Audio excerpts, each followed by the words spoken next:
Good evening, and thank you for joining us on this Tuesday night. We want to begin with a humanitarian crisis that's unfolding here at a major city in America as a state of emergency is declared in Jackson, Mississippi. The governor warning the capital's nearly 200,000 residents to not drink the water. The National Guard has been called in to help get bottled water to those in need. And it's not just drinking water. Low water pressure means people are unable to shower or flush their toilets. The problems at the water treatment plant came after days of heavy rains resulted in a swollen Pearl River. And tonight, one of the most alarming parts of this story, schools are now impacted, and officials say they don't know how long the crisis will last. We have a lot of news to get to tonight, and CBS's Janet Shamlian will start us off from Jackson. Good evening, Janet. It seems like a real dire situation there. It is very challenging here, Nora. Tonight, it is almost every family for themselves in the search for water. There's almost nothing in the stores, and at the water giveaways across this city, they are running out. A line stretching as far as the eye can see of people in Jackson, Mississippi tonight, waiting for water that's safe to drink.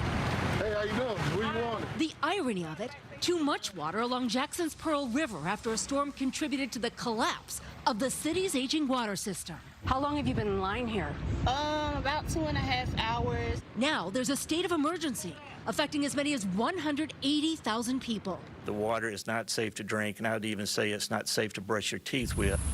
Emergency crews have been scrambling to get the water treatment plant back online. Floodwaters overran the pumps. How are you? You have a great day, man. Desperate residents now on the hunt for water to drink and cook with. They are moving cars through here quickly. It's just one case per car. They say they have enough for 600 cars, but by the looks of the line, it runs for several miles. We do have a plan in place to potentially bring in an additional rented pump, which will allow us to pump at least 4 million gallons of water additionally, hopefully, which will be installed by tomorrow morning. The water system in the state's largest city has been in crisis for years. Jackson has been under a boil water advisory for a month and went an entire month without clean water last year. We've been going it alone for the better part of 2 years, and we look forward to a coalition of the willing that will join us in the fight to improve this system that has been failing for decades.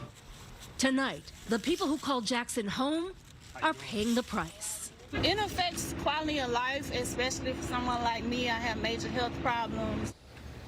And Janet Shamlian is back with us from Jackson, Mississippi. So, Janet, how's the community coping without any safe drinking water? Nora, in many cases, life here is grinding to a halt. Restaurants and businesses have been forced to close, and Jackson Public Schools have gone to remote learning indefinitely because there is no running water in the schools. Nora. Janet Shamlian, thank you.